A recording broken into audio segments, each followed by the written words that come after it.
Outside the window tonight, a late autumn wind moans through the bare limbs of the maples, rattling the last stubborn leaves across pavement glazed with frost. Somewhere down the valley, a train whistle mourns, thin and far away, while the first hesitant snowflakes drift past the street lamp like slow-motion ash. Inside, though, everything is gentle. The low crackle of logs in the fireplace, the honey-colored halo of an old brass lamp, and the faint scent of cinnamon rising from whatever is keeping your hands warm. This is the kind of night made for stories that begin with the world turning white and end with the heart turning warmer. So settle deeper into the blankets, let the day's noise fade, and come with me. Tonight, on a bedtime history, we are stepping 75 years backward in time to the final days of November 1950 to meet a storm so savage and so sudden that newspapers would forever call it the storm of the century, even though the century was barely halfway through. It was a monster, born in secrecy over the Atlantic. Fed by a collision of air masses no one had seen coming with this ferocity. In less than 48 hours, it would drop temperature records into the dustbin, bury entire towns under 4 feet of snow, halt trains in their tracks, silence factories, and turn the busiest highways in America into motionless rivers of stranded steel. Yet out of that frozen stillness came countless small, luminous stories of neighbors rescuing neighbors, strangers sharing a single turkey over a wood stove, children discovering that the world could stop and still feel safe. Before we walk out into that white darkness, take one slow breath. Listen to whatever winter is saying outside your own window tonight. Maybe wind, maybe rain, maybe only the soft breathing of a sleeping house. Let it carry you back to the morning of Thanksgiving Day 1950, when millions of Americans woke expecting mild skies and the smell of roasting turkey, and instead met a sky the color of tarnished pewter and air sharp enough to cut lungs. The war had been over for 5 years. Soldiers had come home, married their sweethearts, and moved into brand new ranch houses with picture windows and television antennas sprouting like metal flowers. The radio networks still ruled the living room, but the future had already arrived in a flickering gray box that promised howdy doody and football games in real time. Thanksgiving 1950 was meant to be the perfect snapshot of the new American normal: peace, prosperity, and a 4-day weekend. Nature, however, had not been consulted. It started innocently enough. A minor low-pressure system drifted up the coast. A tongue of bitter Arctic air spilled south from Canada. Forecasters spoke of possible flurries and seasonably cold. No one used the word bomb yet. That term, short for bombogenesis, when a storm's central pressure plummets with explosive speed, would not enter popular language for another 30 years. But that is precisely what happened. Between the evening of November 24 and the morning of the 26th, the barometer over the Ohio Valley fell faster than any recorded storm in U.S. history to that date. Winds howled at hurricane force. Snow came down so heavily that visibility dropped to 0 for hours at a time. Temperatures crashed 30 degrees in a single hour. What followed was the Great Appalachian Storm of 1950. 20 to 40 inches of snow from West Virginia to western New York. 57 inches in parts of Ohio. Drifts tall enough to swallow 2-story houses. Pittsburgh recorded its greatest 24-hour snowfall ever. Buffalo, already accustomed to lake effect misery, received an additional 3 feet on top of what it already had. The storm killed 353 people, injured thousands, and caused damage that, adjusted to today's dollars, would approach $5 billion. Yet the numbers only tell half the tale. This is also the story of farmers in Steubenville, who, wading chest-deep through drifts to milk cows by lantern light. Of a Greyhound bus trapped outside Columbus for 2 days, its passengers adopted by a nearby church that kept coffee and hymn singing going around the clock. Of the little girl in Erie, Pennsylvania, who watched her father and the mailman dig a tunnel from front door to sidewalk so the Thanksgiving turkey, ordered weeks earlier from a Cleveland butcher, could finally be delivered. Of entire towns where electricity failed for a week and people learned again how to cook on wood stoves, how to play cards by kerosene lamp, how to be present with one another when the rest of the world had disappeared under white. Tonight we will walk through the making of the storm, how meteorologists in suit and tie offices watched their instruments in something close to disbelief as isobars squeezed together like accordion folds. We will stand with the plow drivers who fought 70-mile-an-hour gusts only to watch the road vanish behind them as quickly as it was cleared. And we will sit at crowded kitchen tables where strangers became family because the roads were impassable and the only choice left was kindness. By the time the skies finally cleared on November 28, the country had been reminded of something it had almost forgotten in the rush toward the modern, that human beings are built not just to conquer nature, but to endure her, and that warmth is not measured in degrees, but in shared cups of coffee and borrowed blankets. So let the wind outside do what it will. Here, the fire is bright, the story is just beginning, and the past is waiting to remind us how resilient we have always been.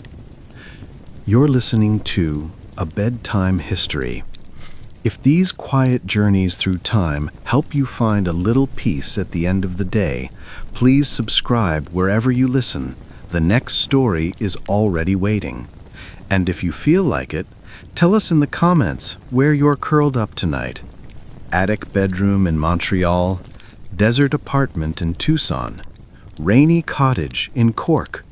We love knowing the stories are finding their way to every corner.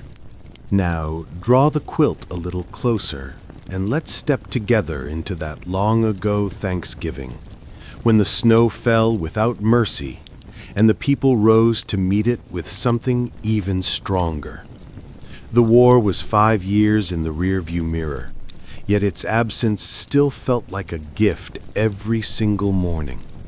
Thanks to the Servicemen's Readjustment Act, better known as the GI Bill, millions of young men had traded barracks for lecture halls and then for freshly poured concrete foundations. All across the country, bulldozers were pushing up red clay and black loam so that neat rows of brand new homes could rise, split levels with attached garages, picture windows facing the street, and young maples staked like promises in the front yards. The soundtrack of 1950 was the rhythmic thud of nail guns, still rare, the whine of circular saws, and the cheerful shout of neighbors borrowing cups of sugar across brand new fences. Inside those houses, the shelves were no longer haunted by ration stamps. Butter came in full-pound bricks wrapped in gold foil. Sugar bowls stayed full. The A&P and the Kroger had pyramids of canned hams and towering displays of California oranges. Turkeys, real, plump, 20-pound birds that would have been unimaginable in 1943, hung heavy in the meat cases, their price tags almost boastful. Thanksgiving 1950 was meant to be the feast that proved the nightmare was truly over. In countless kitchens, mothers and grandmothers consulted dog-eared copies of The Joy of Cooking or the brand new Betty Crocker Picture Cookbook, doubling recipes with a kind of defiant joy. Pumpkin pies received an extra half cup of brown sugar because we finally can. Stuffing was rich with giblets, celery, and real butter. Children were dispatched to the backyard to pick the last stubborn sprigs of sage that had somehow survived the first frost. The living room, meanwhile, was undergoing its own quiet revolution. By November 1950, roughly 1 American home in 10 now contained a television set, usually a majestic piece of walnut furniture with a 10 or 12-inch screen that glowed like an aquarium. That Thanksgiving morning marked a milestone very few people fully grasped at the time. The first live coast-to-coast broadcast in history. Thanks to AT&T's brand new coaxial cable snaking from the Hudson River to the Mississippi and beyond, families in Topeka and Tulsa could watch the same giant balloons, Mighty Mouse, a 40-foot pilgrim, that were floating above Herald Square. The picture rolled and flickered. The announcer's voice arrived with a faint oceanic hiss, but none of that mattered. The future had switched on, and it felt miraculous. Yet the radio, warm, reliable, tube-lit, still reigned. All morning it offered a soundtrack of Perry Como promising chestnuts roasting, Dinah Shore reminding everyone to count blessings, and frequent cut-ins from local stations describing parade routes and highway conditions. Between songs came the soft clink of milk bottles on porches, the whistle of the postman, the laughter of kids already outside in corduroy jackets, testing new flexible flyer sleds on grassy hills that wouldn't stay grassy for long. Across the eastern half of the nation, the day's rhythm felt sacred and predictable. Church bells at 9 or 10, the smell of onions browning in 100,000 skillets, fathers napping in wingback chairs with the newspaper over their faces, mothers basting birds the size of toddlers. In Detroit, lines formed outside Hudson's department store to see the animated Christmas displays. In Cincinnati, the train stations overflowed with homecoming college boys in raccoon coats and girls in circle skirts clutching corsages made of chrysanthemums. Everywhere, the air carried the same quiet gratitude. We are home. We are whole. We are safe. But if you had stepped outside around dusk on Wednesday evening, the night before the feast, you might have felt the first betrayal in the air. The wind had shifted hard out of the northwest, carrying a scent of iron and pine that belonged to January, not November. Thermometers that had read 58 degrees Fahrenheit at noon were suddenly tumbling past 30. Old-timers on front porches pulled their cardigans tighter and muttered about a blue norther sliding down from Saskatchewan. The Weather Bureau issued routine mentions of scattered snow flurries, little, if any, accumulation. Housewives glanced at the sky, shrugged, and went back to rolling pie crust. After all, a few flurries would only make the day feel more like the Currier and Ives prints on the dining room wall. They could not know that two vast air masses, one frigid enough to freeze the Great Lakes solid, the other swollen with Gulf of Mexico moisture, were racing toward a collision directly over the heart of the nation. They could not know that the barometric pressure was already in free fall, or that upper air charts in Chicago and Washington were beginning to resemble abstract paintings of pure menace. They only knew the turkey was almost ready, the table was set with the good china, and tomorrow would be perfect. They were wrong, but in a way that would make the holiday more unforgettable than anyone could have scripted. Yet the wild world was already whispering its warnings to anyone still tuned to the old frequencies. Out on the Great Lakes, seasoned deckhands paused mid-coil and stared at Lake Erie. The water had turned a sullen gunmetal green, heaving in long, greasy swells that slapped the breakwalls and flung spray 20 feet high. Gulls wheeled low and screaming, refusing to land. Up in the wheelhouse, captains muttered about barometers dropping so fast the needles looked drunk. Farther inland, across the checkerboard fields of northern Ohio, farmers stepped onto their porches at dusk and watched Canada geese streaming south in ragged, frantic skeins, far lower than usual, as though the sky itself were pushing them down. In the folded hills of West Virginia, chimney smoke told the real story. On any ordinary evening, it would curl lazily upward, dancing with the treetops. That Wednesday, it shot straight up like a rocket, then flattened hard against an invisible ceiling and vanished. Every old-timer who saw it felt the same chill in the bones. Heavy air, big storm coming. Inside the houses, though, nobody was reading smoke signals. Kitchens glowed with the soft light of Frigidaire ovens and the brighter sparkle of mothers' eyes as they slid golden birds onto platters. Children darted between chair legs, filching crumbs of cornbread and earning playful swats with wooden spoons. Dads hunched over big console radios, twisting the dial past bursts of static to catch the sportscasters previewing tomorrow's rivalries, Ohio State versus Michigan, Army versus Navy, while the smell of sage and onion drifted through every room like a promise. Wednesday afternoon had turned the nation's highways into shining rivers of chrome.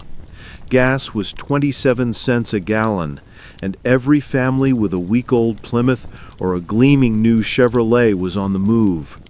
Trunk lids bulged with Pyrex dishes wrapped in dish towels, apple pies balanced on suitcases, and sleepy toddlers tucked under Hudson Hornet blankets.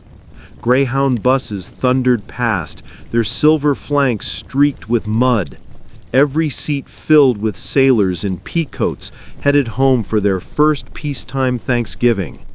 At the depots, red-capped porters wrestled mountains of luggage, while loudspeakers called out destinations, Altoona, Wheeling, Steubenville, like invitations to joy. The railroads refused to be outdone. Streamliners, such as the 20th Century Limited and the Broadway Limited, glided through the night. Their Pullman porters in crisp white jackets, serving tomato juice in silver cups. Inside the coaches, college boys strummed ukuleles, grandmothers knitted scarves, and the rhythmic song of steel wheels sang everyone toward home. At every crossing, children on station platforms jumped up and down, waving at the warm yellow windows sliding past, trying to spot Uncle Ray or Cousin Betty among the happy, blurred faces. Down in the bluegrass country of Kentucky, the weather couldn't make up its mind. One moment, the sun broke through in pale, watery shafts. The next, a wind sharp as broken glass whipped across the pastures. A horse farmer outside Lexington stepped out to check the barn and froze. The sky had gone the color of tarnished pewter, and every crow in the county had fallen eerily silent. Still, hope won. As night settled on Thanksgiving Eve, porch lights glowed like low stars from Portland, Maine to Paducah, Kentucky. Families gathered around supper tables a little early, eager to save room for tomorrow. In Detroit, the scent of roasting turkey drifted past brick bungalows and out over the Rouge River. In Cincinnati, street lamps painted the hills gold, and every window framed a small domestic miracle. Parents, children, grandparents, all in the same room, laughing, passing the mashed potatoes, arguing good-naturedly over how much longer the bird needed. At 8 o'clock sharp, radios across the country crackled to life with the familiar Missouri twang of President Truman. From the White House, his voice rolled into millions of kitchens. Let us give thanks for the blessings of peace, for the plenty that crowns our tables, for the freedom that is our heritage. Children grew quiet. Mothers paused with gravy boats in hand. For a moment, the whole nation felt wrapped in the same gentle, grateful hush. They could not know that peace was already cracking. Far above the frozen lakes of Canada, an enormous dome of Arctic air, dense, dry, and colder than anything in living memory, was sliding south like a glacier on the move. At the same moment, hundreds of miles away, a warm, moist low was churning northward from the Gulf, dragging curtains of rain and thunderstorms in its wake. These two giants were aimed straight at each other, and the Ohio Valley sat square in the crosshairs. Inside the U.S. Weather Bureau offices in Chicago, Washington, and Pittsburgh, men in rolled-up sleeves hunched over hand-plotted maps. Teletype machines clattered with urgent reports. Pressure falling 2 millibars an hour in Cleveland. Winds shifting to northeast in Columbus. Temperature plunging 15 degrees in Louisville since noon. Without satellites, without Doppler radar, they did their best, scribbling snow, heavy at times, on forecast sheets and hoping someone would notice. Most bulletins ended up buried beneath grocery lists and football scores. The night grew strangely still. Streetlights hummed. Dogs refused to go outside. In a quiet steel town just east of Youngstown, a family of 6 gathered around their dining room table a little early, too excited to wait for tomorrow. The father, still in his mill shirt, bowed his head. "Bless this food, and bless the hands that prepared it," he prayed, voice rough from years of shouting over furnaces. The mother smiled across the candles. Their 4 children folded their hands, trying hard to sit still. Outside the window, the first snowflake drifted down, fat, lazy, almost polite. Then another and another. No one inside noticed. The radio played softly, Bing Crosby dreaming of a white Christmas that this year would arrive a full month early and stay far longer than anyone had bargained for. The storm was no longer knocking. It was already inside the house. Thanksgiving Day, November 23, 1950, did not begin with the golden sunrise every family had pictured. Instead, the sky opened its eyes slowly, reluctantly, as though it had something terrible to reveal and wished to put it off a little longer. From the Mississippi to the Alleghenies, dawn arrived as a dim, pewter glow behind a lid of cloud so thick the sun looked like a worn nickel pressed against gray flannel. In Cleveland, the usual morning chorus of sparrows and starlings never sounded. The city woke to a hush so complete that footsteps on wooden porches echoed like gunshots. In Columbus, milkmen found their bottles already wearing tiny ice collars when they set them down. In the little river towns along the Ohio, dogs refused to leave their kennels, curling tighter with low, uneasy whines. Then the snow started, and at first it felt like a gift. The flakes were enormous. Some said silver dollar size, others swore $half, drifting down in lazy spirals that dissolved with a hiss on windshields and tongues. Children who had prayed for a white Thanksgiving whooped and spun in circles, coats half-buttoned, mittens dangling from cords. Mothers smiled from doorways, thinking how pretty the pictures would be when Dad got the Kodak out after dinner. No one yet understood they were watching the opening notes of a long, savage symphony. Up where the air was thin and cold, the sky was at war. A ribbon of the jet stream, still a brand new concept to science, had kinked into a violent trough, shoveling Arctic air southward faster than any living meteorologist had ever recorded. That air had originated over the Yukon, where winter temperatures regularly fell to 50 below. Now it was roaring down the plains at express train speed, slamming into a warm, sodden air mass that had spent days gorging on Gulf of Mexico moisture. The collision was cataclysmic. In meteorological language, it would later be classified as one of the most explosive cases of bombogenesis ever measured on the continent. Central pressure dropped 44 millibars in 24 hours, a plunge so steep it is still among the top 10 on record. On the ground, people felt it before they understood it. Barometers in jewelry store windows spun backward like clocks in a nightmare. Ears popped. Windows rattled in their frames, though no wind had risen yet. By noon, the character of the snow changed. The flakes shrank, turned dry and sharp as salt grains, and began to fall so thickly that the world narrowed to an arm's length. The needle was pinned to the stop pin at 2890 inches of mercury and still trying to fall. "I've never thought I'd see the day," he scribbled in the logbook, "when the bottom dropped clean out of the gauge." Friday, November 24, arrived without a sunrise at all. The world simply shifted from black to a sickly pearl gray, as though someone had draped muslin over the sky and kept tightening it. Across 6 states, people opened their front doors onto a scene from another age. No streets, no sidewalks, no horizon, only rolling white hills where yesterday there had been neighborhoods.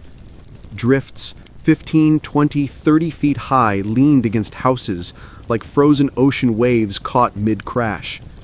In many places, the snow reached second-story windows. In a few, it crept higher still. The highways that had been rivers of headlights on Wednesday were now sculpture gardens of abandoned cars. On the Pennsylvania Turnpike, a 110-mile convoy of stranded vehicles stretched between Bedford and Carlisle. Hundreds of motorists who had left after Thanksgiving dinner, certain they could beat the weather. By Friday morning, they were encased in drifts so hard that rescuers would need bulldozers and flamethrowers to reach them. Inside the cars, families melted snow on cigarette lighters for drinking water and sang hymns to keep their spirits up. Every airport east of the Mississippi closed. Railway dispatchers simply stopped answering the phone. There was no point in promising arrival times that would never come. In Buffalo, the city that prided itself on laughing at lake-effect snow, an additional 40 inches fell on top of what was already there. The total reached nearly 6 feet in some suburbs. Snowplows gave up and became part of the drifts themselves. Yet life, stubborn and strange, kept pulsing inside the white cocoon. Farmers in Ashtabula County, Ohio, tied ropes from kitchen door to barn so they would not lose their way in the 10 steps between. They milked cows by lantern light while the wind screamed overhead, then carried the warm buckets back through tunnels they had shoveled in the dark. In the little river town of East Liverpool, a baker fired up his brick ovens at 3 a.m. and kept baking bread for 3 straight days, handing loaves out the back door to anyone who could claw their way through the drifts. National Guard units that managed to move at all did so on sleds pulled by jeeps. In the cities, electricity failed in waves. First, a transformer exploded in blue fire, then another, until whole counties blinked out. Pittsburgh's famous hillside neighborhoods turned medieval. Families dragged mattresses downstairs, camped around fireplaces, and melted snow in kettles for coffee and washing. Children who had begged for a white Thanksgiving now stared wide-eyed as their fathers chipped ice from the inside of bedroom windows. And the cold deepened.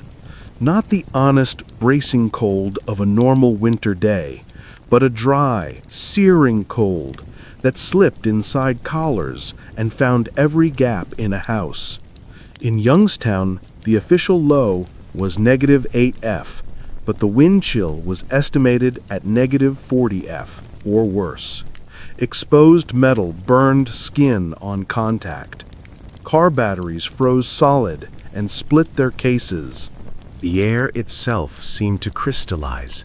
When people spoke, their words came out as frosty puffs that hung motionless before drifting away like ghosts. Still the snow fell. In parts of eastern Ohio, it came down at 3 to 4 inches an hour for 18 consecutive hours, an intensity almost unheard of outside the Rockies. Downtown Cleveland recorded 28.7 inches in a single 24-hour period, a record that has never been approached again. In the Allegheny Mountains, some remote hamlets received more than 50 inches before the storm finally relented. By Friday night, the Great Appalachian Storm had become something mythic, a white silence so complete that people inside their homes could hear their own hearts beating. Outside, the wind carved fantastic shapes, great curling cornices that overhung roofs, tunnels that ran between buried cars like ice caves. Beauty and terror had fused into one thing. Yet even in that muffled, frozen world, small lights stayed lit.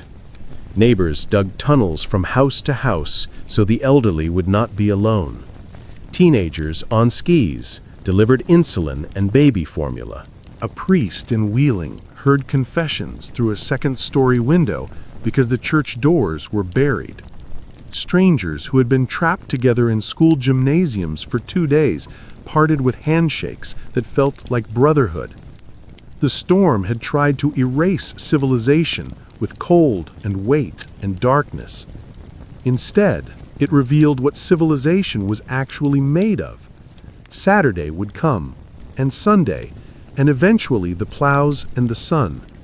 But on that long, blind Friday, with the barometer still pinned to the bottom of the gauge and the wind singing its one endless note, the country learned something it had almost forgotten in the rush of victory and plenty, that warmth is not a temperature.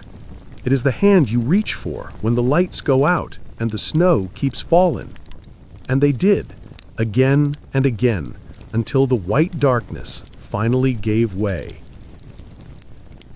The country simply stopped, not slowed, not inconvenienced, stopped, as if someone had pulled a giant plug and every moving part of mid-century America froze at once.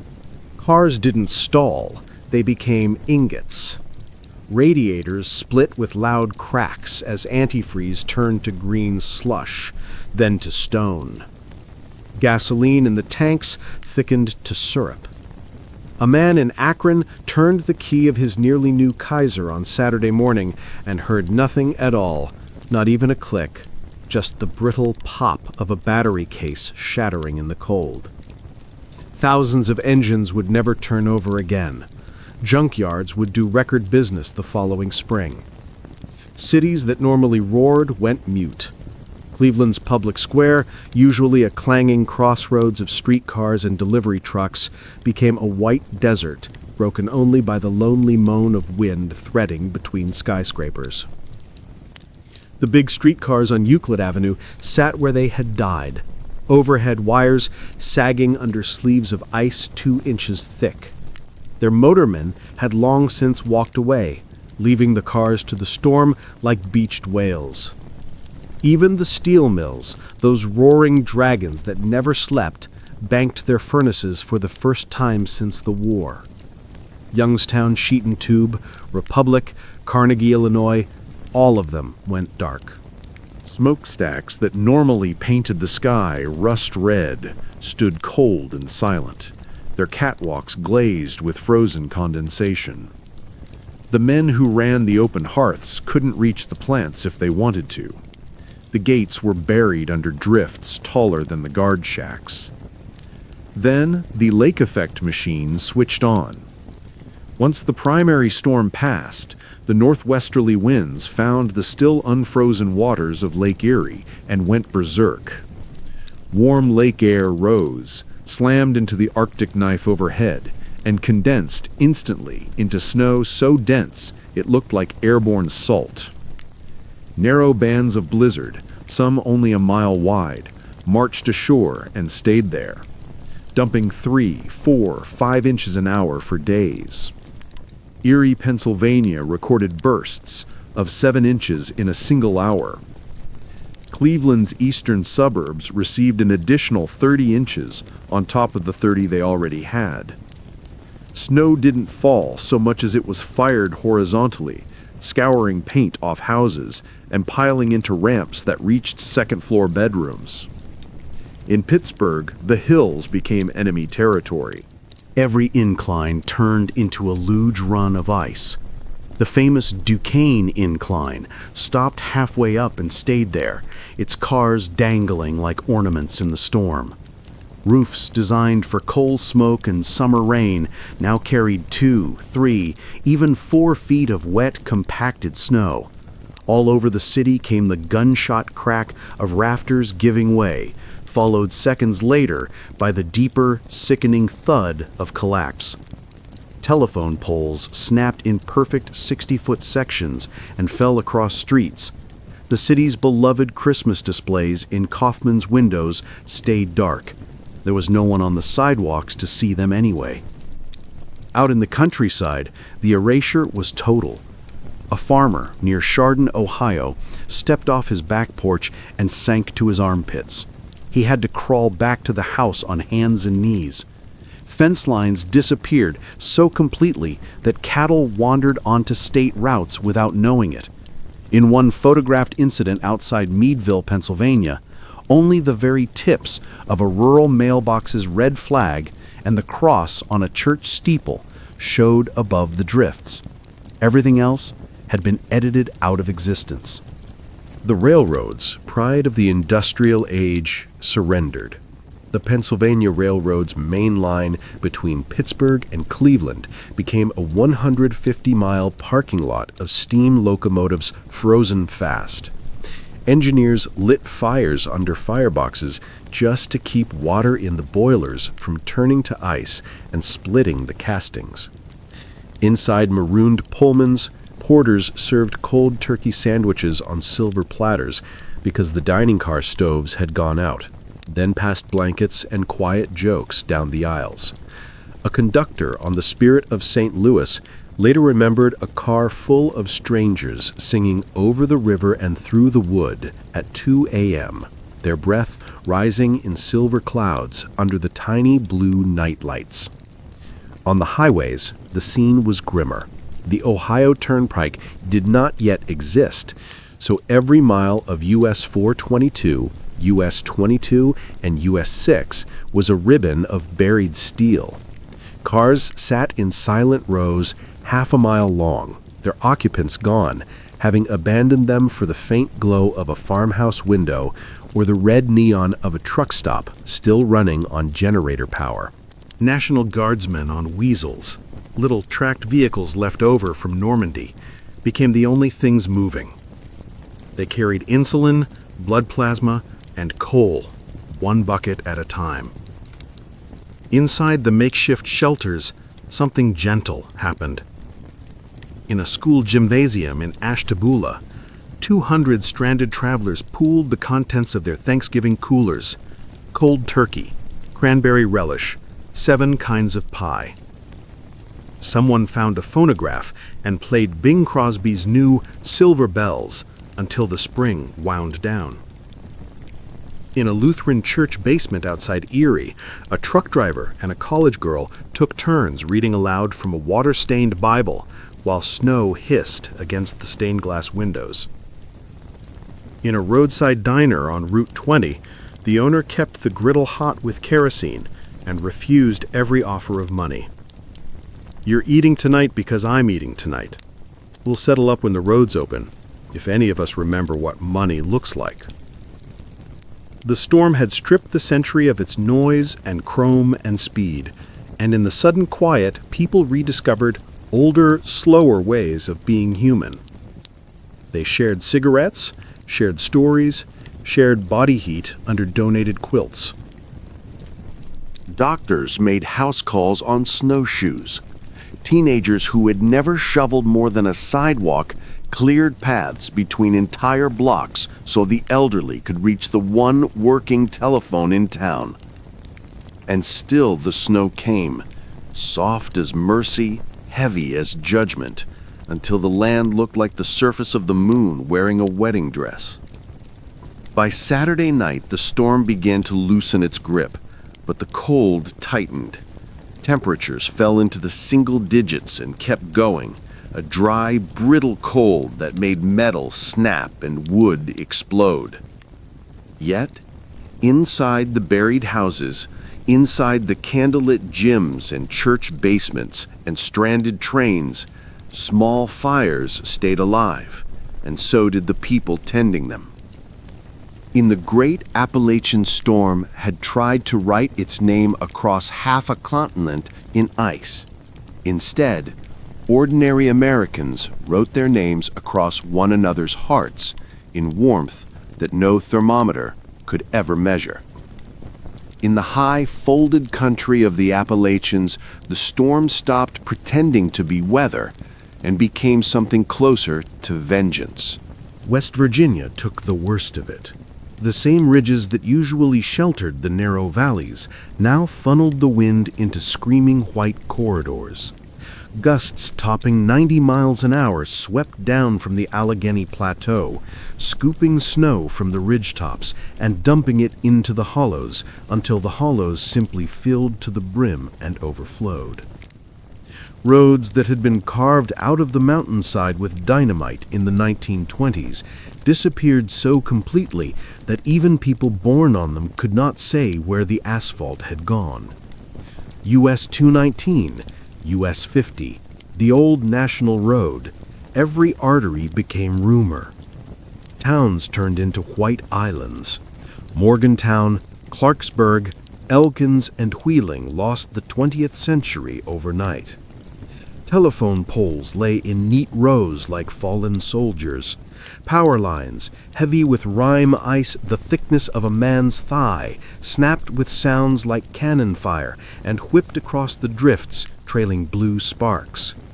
The Kanawha River at Charleston froze bank to bank for the first time anyone could remember. Children walked across it to deliver jars of soup to neighbors on the opposite shore, their boots crunching on ice strong enough to bear coal trucks. Inside the houses, the fight was primitive and intimate. When the electricity died, the oil furnaces sighed and went silent. Stoves cooled. Water pipes burst with metallic bangs. Families dragged every stick of furniture that would fit into the stove.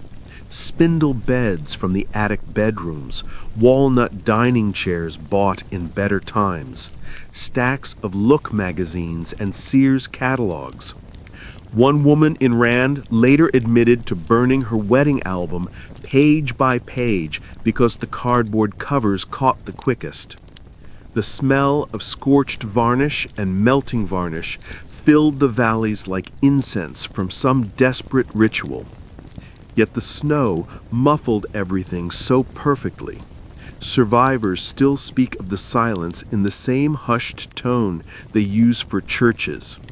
Factory whistles that normally tore the sky at noon never sounded. Dogs stopped barking. Even the wind, for all its fury, was wrapped in cotton. The world became a cathedral of white, lit at night by an unearthly bluish glow, moonlight and starlight bouncing off endless snow, so bright that people hung blankets over windows to sleep. Children, of course, understood the gift first. While parents counted lumps of coal and prayed the chimney wouldn't draw smoke back into the room, kids burrowed like Arctic foxes. They carved labyrinths that connected house to house, popping up through the crust in neighbors' yards like prairie dogs. In Wheeling, a 10-year-old boy tunneled 40 feet from his back door to the street and charged a penny for delivery service. Snow forts rose taller than delivery trucks. Snowball fights lasted hours because no one had school to go to and no one could make them come inside. One famous photograph from Parkersburg shows a snowman wearing a fedora and necktie, standing guard in front of a bank whose doors are buried to the lintel. Adults caught the fever too. In a neighborhood in South Charleston, men who had never spoken beyond a nod formed a human chain to pass split firewood hand to hand from a single accessible shed to 20 buried homes. Women boiled snow in kettles on top of pot-bellied stoves and served it as storm coffee, strong enough to float a horseshoe. Someone found a wind-up Victrola and played Jingle Bells until the spring broke.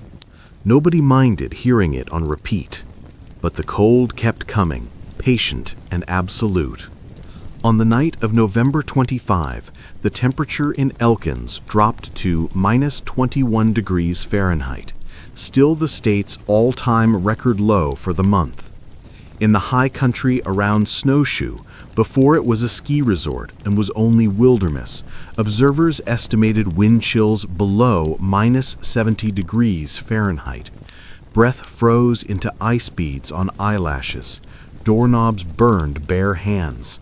Families slept 4 and 5 to a bed under every coat in the house, waking every hour to feed the stove like a jealous god. Coal, the black gold that heated most mountain homes, became more precious than money.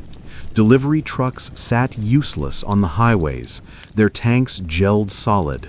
In hundreds of towns, the only coal moving was what could be carried in a child's wagon or a washtub sled.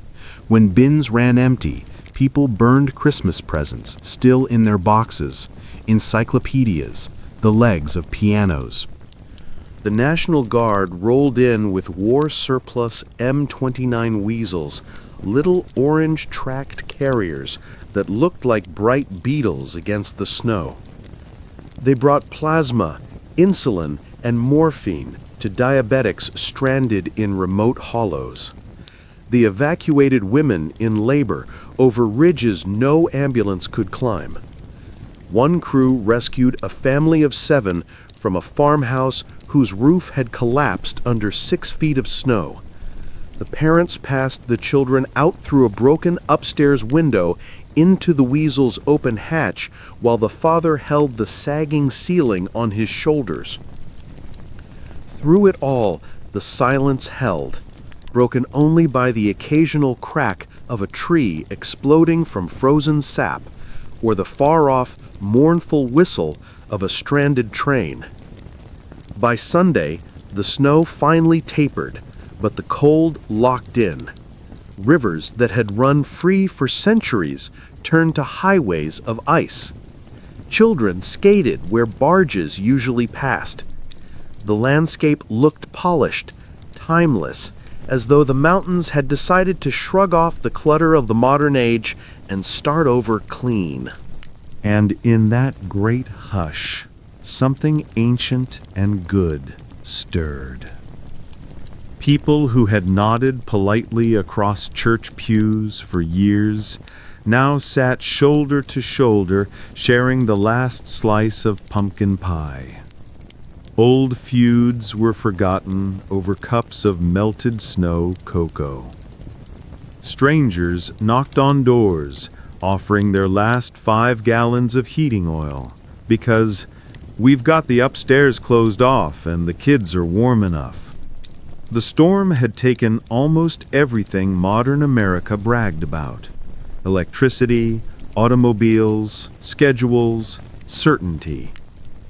What it could not take was the stubborn ember that glowed that appears when people are cold, afraid, and still choose to open the door to one another. That light, small and fierce, burned in every buried valley until the sun finally came back and the plows began to growl again. The storm did not merely freeze the country, it melted the thin walls we build between one another. In every buried neighborhood, the old rules of privacy and property quietly dissolved. If your house had a working fireplace and your neighbors did not, your living room became the village square. Tables were pushed together, mattresses dragged downstairs, and whole blocks gathered around a single hearth. Thanksgiving leftovers, once destined for sandwiches, were reborn as communal stew. Turkey bones simmered for days with whatever onions and carrots could be found, the pot never allowed to empty. In one Youngstown street, 27 people lived for 4 days on 2 turkeys, 6 pies, and an industrial-sized can of yams someone had won in a church raffle. Out on the roads, the stories grew stranger and sweeter.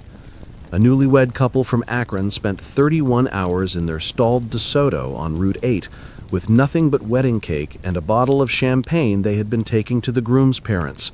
When rescuers finally reached them on Sunday morning, the bride was still wearing her satin heels.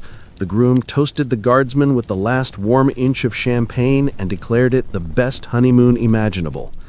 In the West Virginia coal fields, necessity turned explosive. When a slide of snow and rock sealed off the only road into the little town of Copperston, the miners didn't wait for permission. Street lights switched on at 2 in the afternoon and looked like dying embers in fog. In Steubenville, a newspaper editor stepped outside his office and wrote later that the air was so full of snow it seemed to have thickness, like being inside a shaken feather pillow that never settled. Then the wind woke up. It came from the northwest with a sound people would remember the rest of their lives. First a low moan in the chimney, then a climbing howl that found every crack in a house and pried at it like a living thing. Gusts topped 70 miles an hour along the ridges, 50 in the valleys. Power lines glazed with ice, cracked like rifle shots and fell sparking into the drifts. Transformers exploded in blue-white flashes. One by one, towns went dark on Thanksgiving night. In the mountains of West Virginia, the storm turned surreal. Snow poured into hollows so fast it buried cabins to their eaves in hours. Motorists on U.S. Route 50 simply vanished from view, their headlights swallowed by white. Cars stalled, engines choked with snow, and drivers sat trapped in metal cocoons while the temperature outside fell through zero and kept going. Along Lake Erie, waves 20 feet high froze where they broke, sculpting battlements of ice that glowed turquoise in the moonlight. Railroads, the proud arteries of the industrial age, seized up. The Pennsylvania Railroad's main line east of Pittsburgh became a single white trench. Engineers on the New York Central fought forward at walking speed, leaning from cab windows with brooms to sweep snow from the air intakes every few minutes. Some trains simply stopped between stations and stayed there for days. Their dining cars turned into makeshift dormitories where strangers shared Thanksgiving leftovers by candlelight. In cities, the great feast went on for a while by habit and stubborn cheer. Families carved turkeys in candlelit dining rooms while the color of old gold, passing cranberry sauce and laughing a little too loudly whenever the house shook. Children fell asleep under tables wrapped in overcoats. But as furnaces died and windows frosted solid from the inside, laughter thinned. People began to understand this was not a storm that would be over by bedtime. By midnight, the cold had become the true enemy. Thermometers in Columbus bottomed out at -2 degrees Fahrenheit, a Thanksgiving record that still stands. In the high valleys of West Virginia, readings fell to -15 degrees Fahrenheit, with wind chills beyond calculation. Exposed skin froze in less than a minute. The air itself seemed to burn the lungs. And still the snow came down, hour after hour, as though the sky had decided to bury the 20th century's proudest Thanksgiving beneath a continent of white. In kitchens where the lights had failed, mothers stirred gravy over sterno flames and told their children stories to keep them calm. In rural churches, stranded travelers slept in pews under horse blankets donated from nearby barns. On windswept ridges, farmers crawled on hands and knees through drifts taller than they were to reach livestock that would have frozen otherwise. The feast had begun with gratitude for plenty. It was ending with gratitude simply for breath, for the flicker of a neighbor's lantern through the blinding dark, for the knowledge that somewhere under all that snow the world was still turning, and morning would come eventually, but not yet, not for a long time yet. But the storm was not finished. It had saved its cruelest card for last. Late on Thanksgiving night, as families slept off turkey and pie beneath quilts that suddenly felt too thin, a secondary low detonated along the cold front.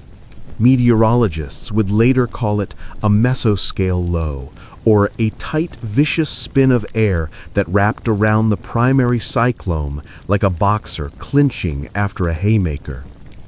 This new vortex tightened the screws. Pressure plummeted to levels rarely seen outside hurricanes. Winds sharpened to a surgical edge, and the snow, already heavy, turned into something almost solid. In the Weather Bureau's old brick building on 24th Street in Washington, a night shift observer stared at the aneroid barometer and actually tapped the glass, convinced the instrument had broken. They walked back into the tipple, pulled sticks of dynamite from the company magazine, and spent an afternoon blasting a narrow corridor through a 40-foot drift. Each charge sent up a geyser of white that settled like confetti on their black lunch buckets. By nightfall, an ambulance was able to creep in, carrying oxygen to an elderly woman who had been without heat for 3 days. Everywhere, the bells kept speaking when nothing else could. Church steeples, often the only structures tall enough to show above the drifts, became the region's nervous system. 1 ring for a doctor needed, 2 for firewood, 3 for a birth, 4 for a death. In the silence between the clanging, people listened the way sailors once listened for foghorns. Newspapers, when they could publish at all, read like dispatches from a gentle war. Melt snow before drinking, boil if possible. Check on the elderly before dark. If you have surplus coal, leave a shovelful on your porch. Someone will find it. The Cleveland Plain Dealer ran a single-column box on the front page for 6 straight days, alive and well, followed by hundreds of names submitted by relatives who had finally reached a working telephone. Yet the images that lasted were never the statistics. There is the priest in Steubenville skiing 3 miles with the Blessed Sacrament lashed to his chest so an old man could receive last rites. There is the line of men in Erie passing buckets of coal hand over hand across a drift the length of a city block so a newborn could stay warm. There is the photograph, it ran in Life magazine the following week, of a 6-year-old girl in Youngstown sitting on top of a 10-foot drift in her Sunday coat, legs swinging, eating a slice of cold mince pie as though the world had always been this quiet and this beautiful. For thousands of families, the storm gave an accidental gift: time. A sailor in Cleveland who had been due back to his destroyer on Friday morning instead spent 4 extra days with his mother and little sister, playing gin rummy by kerosene lamp and listening to the wind rattle the windows the way it had when he was small. A traveling salesman stranded in a Sharon, Pennsylvania diner proposed to the waitress who kept refilling his coffee. They were married the following spring and named their first daughter Stormy. By Sunday morning, November 26th, the monster finally exhaled. The wind fell off as suddenly as if someone had closed a door. The clouds tore apart like old curtains, and a thin, cold sun poured over the white hills. People stepped outside and gasped, not at the damage, but at the silence and the light. The snow threw back every ray so fiercely that sunglasses, almost unknown in 1950, suddenly became necessary. Front doors that had been buried to the knob now opened onto smooth, shining ramps. Children tobogganed down them straight into the street. Men stood on porches in shirt sleeves despite the cold, squinting at the brightness the way prisoners squint after long confinement. The land looked scoured, brand new, as though the centuries' noise and hurry had been politely but firmly erased. Church steeples and factory smokestacks poked up here and there like periscopes. Everything else was white and gold and impossibly clean. And then the sound began.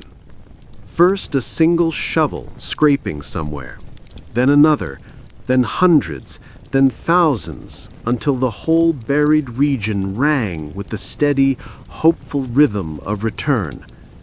Plows coughed to life. Locomotives whistled for the first time in days. Children laughed so loudly it echoed off the drifts like bells. The Great Appalachian Storm of 1950 had killed 353 people, injured thousands more, and cost the young, confident nation a fortune it would spend years repaying. But it also left behind something intangible and far more valuable: a memory, carried in 10,000 private stories, that when the modern world was stripped away its warmth and speed and light, what remained was still enough. Enough wood, enough food, enough courage, enough kindness to keep every small fire burning until the sun came back. And it always does. The first sound of the thaw was not a drip or trickle, but steel biting ice. Shovels rang out across the white hills like a new kind of church bell. Sharp, steady, hopeful. Then came voices. A man calling from a second-story window to a neighbor on the roof opposite, both laughing because they had not seen each other's faces in 4 days. Laughter had been rationed during the storm. Now it poured out as freely as the sunshine that followed. Sunday, November 26, 1950, dawned so bright it hurt. The sky was a hard, cold, flawless blue. The kind of blue that belongs to January, not November. Sunlight struck the snow and flung it back in blinding shards. People stepped outside, shielding their eyes, blinking like miners emerging from a collapsed shaft. What they saw was a continent wiped clean. Every road, every sidewalk, every familiar landmark had been edited out. Cars sat half buried, their chrome grinning above the drifts like strange aquatic mammals. Telephone wires hung in glittering festoons, dripping glass daggers of ice that chimed when the breeze touched them. In the countryside, Ohio State troopers rode borrowed farm horses down what used to be Route 22, saddlebags stuffed with insulin vials and baby formula. In the Alleghenies, National Guard half-tracks inched along, winching each other out of drifts the way tanks once winched each other out of Normandy mud. Children waved from snowbanks taller than the horses' heads, believing the soldiers had come from some storybook kingdom. Pittsburgh looked like a city that had been frosted by a careless giant. Snow ramped straight to the second-floor windows of the Coppers Building. The Smithfield Street Bridge was a white canyon with only the suspension cables showing. Streetcars lay entombed, their trolley poles sticking up like periscopes from sunken submarines. Yet, the digging began immediately, almost joyfully. Men in fedoras and women in babushkas attacked the drifts with coal shovels, potato mashers, cookie sheets, anything with an edge. Steam rose from thousands of backs the way it once rose from the mills. Someone started singing Pennsylvania Polka. Within minutes, the whole block was keeping time with their shovels. Out in the country, the work was grimmer. Farmers tunneled into collapsed barns with grain scoops in bare hands, praying aloud when they broke through and heard a muffled moo in answer. In one Jefferson County barn, a Guernsey cow was found standing placidly in a pocket of air, no larger than a confessional, still chewing hay that had fallen with the roof. The farmer dropped to his knees in the snow and wept in front of 20 neighbors. Nobody thought less of him for it. Power stayed off for weeks in places. Whole counties lived by candle and kerosene, measuring wealth in BTUs instead of dollars. Living rooms became dormitories, kitchens became hearths. People burned whatever the fire would accept: porch railings, piano stools, the complete works of Dickens, the cedar chest Grandma brought from the old country. One woman in Steubenville fed her pot-bellied stove the complete set of her husband's World War I letters, because they kept him warm in France and they'll keep us warm now. Each page curled, blackened, and flew up the chimney like a dark bird. Yet no one who lived through those weeks ever spoke of it as tragedy alone. They spoke of the night the milkman arrived on snowshoes with one precious bottle for a newborn, of the priest who heard confessions through a bedroom window because the church doors were buried, of the teenager who skied 6 miles with a violin case full of eggs, delivering one to every house with children, of the stranger who appeared at dusk with a sled full of coal and disappeared again before anyone could ask his name. A Pittsburgh newspaper the following week put it plain: "We lost roofs, roads, and record books. We did not lose each other." When spring finally came, late and reluctant that year, the rivers ran thick with snowmelt and the color of coffee with cream. Farmers plowed around the rusted hulks of cars that had been abandoned in fields and never reclaimed. Children searched the ditches for lost hubcaps, the way earlier generations searched for arrowheads. But every Thanksgiving thereafter, when the family gathered and the turkey was carried in on its platter, someone older would pause, look around the candlelit table, and say quietly, "Remember the year the snow kept us home?" And the younger ones would lean in, the way children always lean in when they sense a story that is part lullaby and part scar. Because 1950 had taught them something the war never quite managed to: that the world can stop. The lights can fail, the engines can freeze, the roads can vanish. Yet as long as there is a fire, a story, and another hand to hold, the feast continues. The turkey might be cold, the pie might be 3 days old, and the candles might gutter in the dark, but the circle holds. And that, in the end, was the truest Thanksgiving of all. The recovery began as a single match struck in the dark, then multiplied until the whole region glowed. Schools and churches, those sturdy brick arcs built before electricity was taken for granted, flung open their doors and became the beating heart of every buried town. Coal furnaces in their basements rumbled like old dragons waking from sleep. In Wheeling, St. Joseph's Cathedral kept 3 cauldrons of bean soup going day and night. The priest rang the bell once every hour so the hungry would know the doors were still open. In Youngstown, Central High School took in more than 400 people. Cots lined the hallways. Basketball hoops were draped with blankets for privacy, and the home economics room baked bread around the clock on gas ovens that somehow still worked.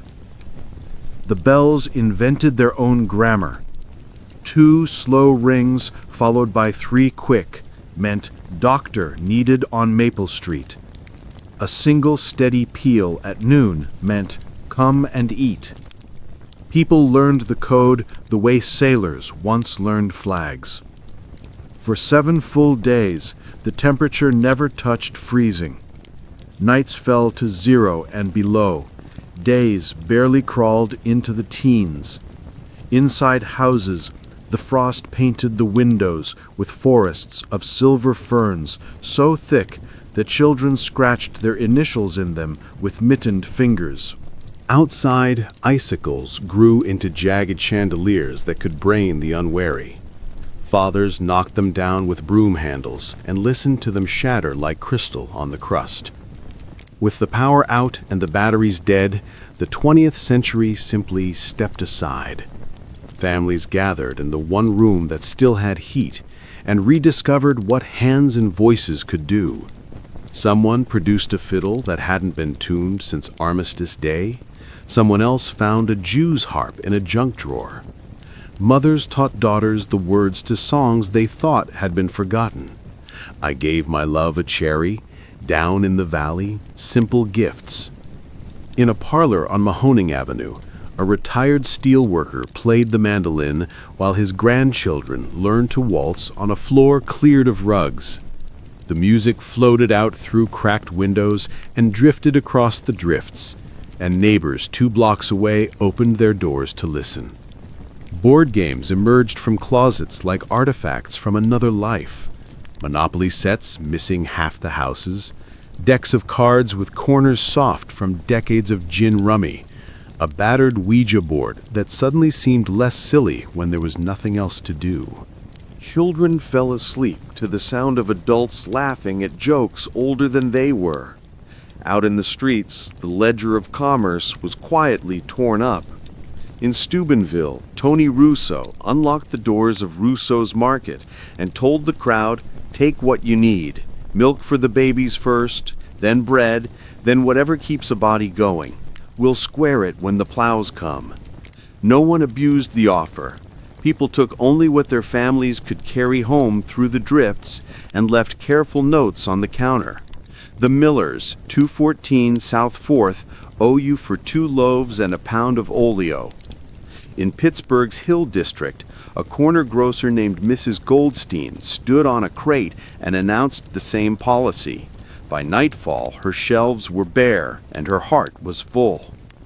Children became the new postal service. A 9-year-old in East Liverpool skied 3 miles with a coffee can full of notes tied to his belt. "Mama, we're okay at St. Aloysius. Love, Betty." In Erie, a troop of Boy Scouts delivered library books on sleds so the housebound could still have something new to read by candlelight. And slowly, almost shyly, the nation began to dig itself out. First came the men with shovels, then the horse-drawn graders from county barns, then the big yellow machines coughing to life on starting fluid and prayer. The Pennsylvania Railroad fired up rotary plows, great spinning funnels that looked like steamboats on rails, and sent them east from Pittsburgh, chewing white tunnels through drifts 30 feet high. Each time a rotary broke through to a stranded town, church bells answered in wild celebration. Power crept back block by block. When the lights finally flickered on in a neighborhood, people stood in their doorways and applauded the bulbs as though they were Broadway stars. Children who had never known darkness to last more than a bedtime now watched the glow return to the ceiling fixture and whispered, "We have magic again." The last snow did not melt until well into December. Rivers ran bankfull and angry with it. Cellars flooded, roads buckled, but every flooded basement was pumped by neighbors who had learned in the long white silence that a stranger's trouble is your own. Years later, when those children grew up and scattered across a louder, faster America, televisions blaring, interstates humming, shopping centers replacing corner groceries, they still carried a quiet date inside them. Ask any of them about Thanksgiving, and their eyes would soften. They would tell you about the year the power failed, and the turkey was eaten cold, and the music was made by hand. They would tell you how the snow came up to the windowsills and the world stopped, and how, for a little while, that was the best thing that could have happened. Because in that great stillness, they had heard the oldest sound of all, another human heart beating right beside their own, warm, steady, and unafraid. And they learned, once and for all, what gratitude really means. The cleanup looked like a nation mobilizing for battle all over again, only this time the enemy was white and motionless. Convoys of army surplus plows, painted bright yellow now instead of olive drab, advanced in echelons, their blades throwing up rooster tails of ice that sparkled in the weak December sun. In Cleveland, front-end loaders scooped snow into dump trucks that rumbled straight to the Lake Erie breakwall and simply pushed it over the edge, tons at a time, until the lake itself seemed to rise. Pittsburgh had no such luxury. Crews hauled the stuff to vacant lots in the Hollow and the Hill District, building glistening mountains 30 and 40 feet high that would stand like ancient burial mounds until May, slowly weeping rust-colored streams into the gutters. When the first train finally groaned into Youngstown's B&O station on December 2nd, people lined the platform in their Sunday coats just to hear the whistle. The locomotive was still wearing a beard of ice along its pilot, but the headlight burned bright, and the engineer kept his hand on the cord the whole way through town. Women cried. Men took off their hats. Children who had never seen a train before, only pictures and books, stared as though a dinosaur had come back to life. The final accounting, when it came, read like something out of another era. 353 dead across 8 states, most from heart attacks while shoveling, some from carbon monoxide in houses sealed too tight against the cold, a few who simply walked away from stalled cars and were found months later when the snow pulled back like a curtain. Nearly 5 million people had lost power. Some rural valleys in West Virginia went 19 days without a single light bulb glowing. Damage estimates climbed past what would be billions in today's money. The Great Lakes froze from shore to shore weeks early. Ore carriers and passenger steamers sat locked in place until spring dynamite and icebreakers could free them. Meteorologists, red-eyed from weeks of poring over hand-drawn charts, gave the storm its modern name, a bomb cyclone, one of the most violent examples of explosive cyclogenesis ever recorded over the interior United States. The central pressure had fallen 60 millibars in 24 hours, an atmospheric scream that turned wind into weapon and snow into shrapnel. The lesson was blunt and expensive. The old ways of tracking storms with ship reports and weather kites were finished. Within a decade, the first weather radars spun to life. The first computers began swallowing punch cards of temperature and pressure, and the science of forecasting took a giant step out of the guesswork age. But the people who shoveled out in 1950 didn't need a PhD to know what had happened. They knew because they had lived inside it. They remembered the night in Steubenville when Dr. Core held a flashlight in his teeth while he set a little boy's broken arm by the glow of a coal stove. They remembered the miner in Logan County who blasted his way to the surface of his own street with company dynamite so the midwife could reach a woman in labor. They remembered the priest in Erie who celebrated Mass in a school gymnasium for 600 souls who had nowhere else to go, using a cafeteria table for an altar and saltine crackers when the communion hosts ran out. They remembered the mail. When the first sacks finally arrived, delayed letters and Christmas cards carried by trains that had to be dug out every 10 miles, post offices stayed open all night. People stood in line for hours just to hold an envelope addressed in a familiar hand. The messages inside were short, written on whatever paper had been at hand: grocery bags, the backs of receipts, the margins of hymnals. They all said the same thing in 100 different ways. We are warm, we are fed, we are together, we are alive. By mid-December, the world was moving again. Streetcars clanged, furnaces roared, the mills lit the sky red once more. Shop windows filled with mechanical Santas and cotton batting snow that now looked almost comical next to the real glaciers still heaped at every curb. But something quiet had changed. In kitchens across the Ohio Valley and the Alleghenies, mothers began setting an extra place at the table just in case. In churches, collection plates filled a little faster when the sermon touched on neighbors. Children who had learned to tunnel through drifts taller than their fathers grew up with a slightly different definition of wealth: a full coal bin, a stocked pantry, and the telephone numbers of 3 people who would come if you needed them, no matter the weather. Every year after, when the family gathered for Thanksgiving, someone would look out the window at the first few lazy flakes and smile a private smile. They would remember the year the turkey was sliced cold by candlelight, the year the television stayed dark and the singing was better than anything on the radio, the year the roads disappeared and no one felt lost. They would remember the storm that came to bury them and ended up showing them how brightly they could burn. And somewhere, in 1,000 quiet living rooms, lit by the soft glow of a reading lamp and the flicker of a hearth that never quite goes out, the story is still told on winter nights exactly like this one. So pull the quilt a little closer, let the wind do its worst outside, and listen. The snow that fell 75 years ago has long since melted.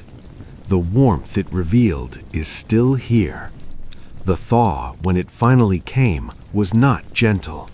It arrived with sullen skies and a damp, searching wind that turned the fairy tale landscape into a soggy battlefield. Drifts the height of houses sagged overnight into dirty hillocks. Tunnels children had defended with religious fervor caved in with wet, sighing thuds. Icicles that had hung like cathedral organ pipes let go all at once, spearing the ground with sounds like breaking swords. Streets became rivers of slush the color of weak coffee. Rubber boots and galoshes, long forgotten in back hall closets, were suddenly the most valuable footwear in town. Yet even the mess felt like a miracle. Every muddy puddle was proof that the world had decided to move again. Mothers stood on porches watching brown water run in the gutters and found themselves crying without quite knowing why. For the rest of their lives, the people who were the people who measured time in 2 eras, before the snow and after it. Ask any of them, decades later, where they were in November 1950, and the answer came instantly, the way Pearl Harbor or VJ Day came to their parents. A woman in her 90s, living in a Florida condo, could still close her eyes and tell you exactly how the kerosene smelled in the living room, where 20 neighbors slept head to foot on her floor. A retired steel worker in Arizona would chuckle and describe the Thanksgiving turkey that spent 3 days frozen solid on the back porch, best cooler we ever owned, before they sawed it with a carpenter's knife and ate it anyway. They never called it trauma. They called it the year the snow kept us honest, because that is what it did. It stripped the chrome and neon and television antennas off daily life and left only the bare boards. Who would share their last log? Who would walk 3 miles through drifts for a jar of baby food? Who could be counted on to laugh when laughter was the only thing standing between panic and hope? Letters poured into newspapers for weeks. Not complaints, thank you notes. A doctor in Cleveland wrote that he had never felt more useful than when he made house calls on snowshoes. A teenage girl in Wheeling sent a carefully printed card to the strangers who had taken her family in. You gave us your beds and kept only the floor. I will never forget the sound of your hearts beating under borrowed quilts. The editors printed every one they could fit. Long after the last artificial glacier in the vacant lot had dwindled to a muddy puddle, the watermark remained. Families who had nodded politely across fences for years now gathered on summer evenings to play cards and tell the young ones, you should have seen it. Churches reported higher attendance the following winter. People wanted to sit in the same pews that had kept them alive. Children born in the spring of 1951 were quietly nicknamed blizzard babies by midwives who still smiled at the memory of delivering them by candlelight and guesswork. And every Thanksgiving thereafter, when the china was set out and the candles lit, someone at the table, usually the oldest, would pause, look around at the faces glowing in the soft light, and say the same quiet grace. We were cold once. We were hungry once. We were afraid once. And we were never alone.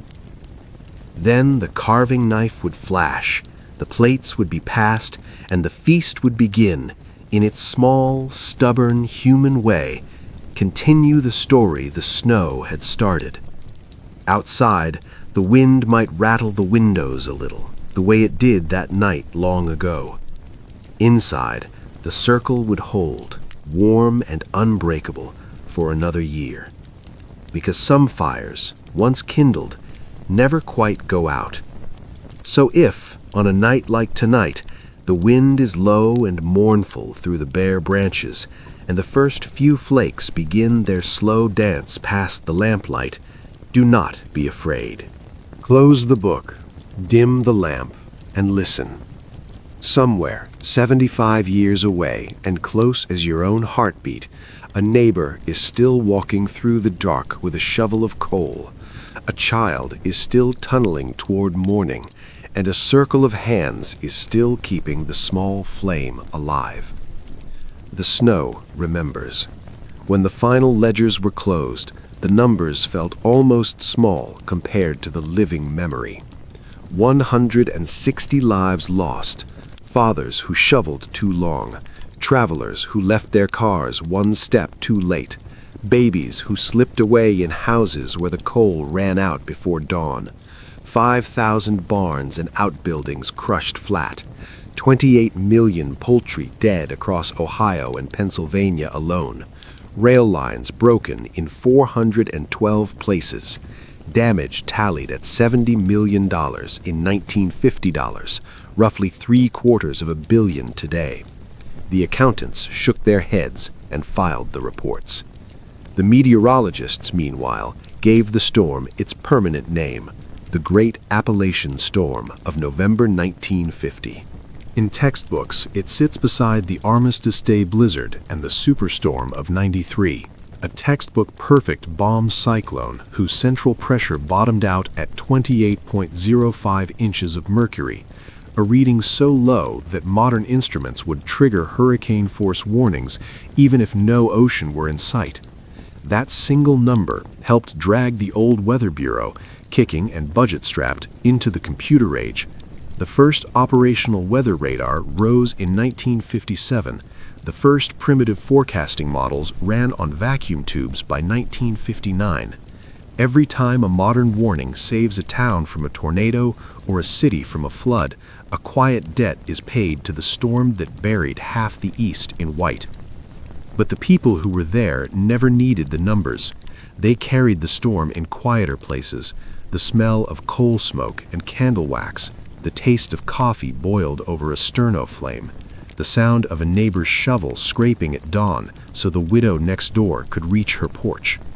They remembered the Sunday morning when the sun finally returned, so bright it felt like judgment, and how the snow threw the light back until the sky itself seemed to be on fire.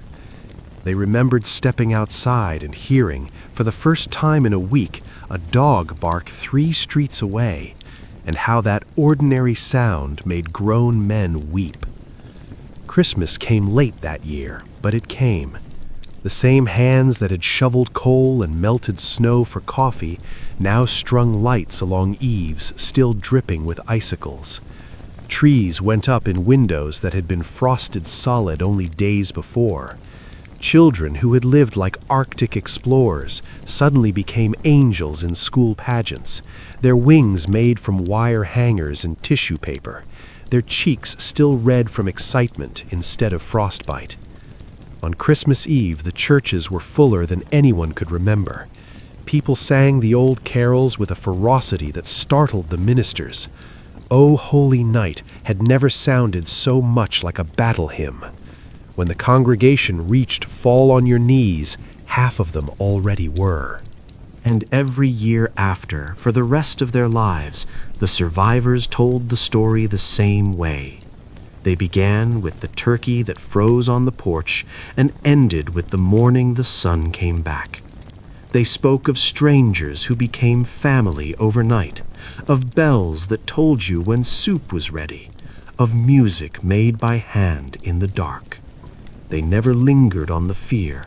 They let the children hear the wonder first, the same way parents let children believe in Santa a little longer than strictly necessary.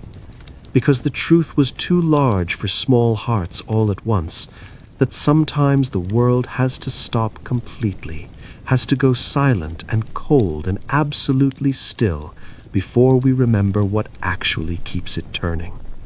So if you are lucky enough to sit at a table one Thanksgiving with someone old enough to remember 1950, watch their eyes when the first flake drifts past the window. They will grow quiet for a moment, and you will think they are only listening to the wind. They are not. They are listening to church bells across a buried valley, to the scrape of a neighbor's shovel, to the soft breathing of an entire block sleeping safe around one shared fire. They are remembering the year the snow came to take everything away and left them instead with something better instead. The feast was small that year. The gratitude was immeasurable. And somewhere, in the long, bright echo of that lesson, the circle still holds, warm, stubborn, and unafraid, against whatever the night decides to send next. And so the story settles, soft as the last flake finding the windowsill. 75 years have passed, yet somewhere tonight, an old woman in a quiet house in Steubenville still keeps a single kerosene lamp on the hall table every November, just in case. A retired railroader in Erie still pauses when he hears a train whistle in the distance and feels, for a moment, the same surge of joy he felt the day the rotary plow broke through.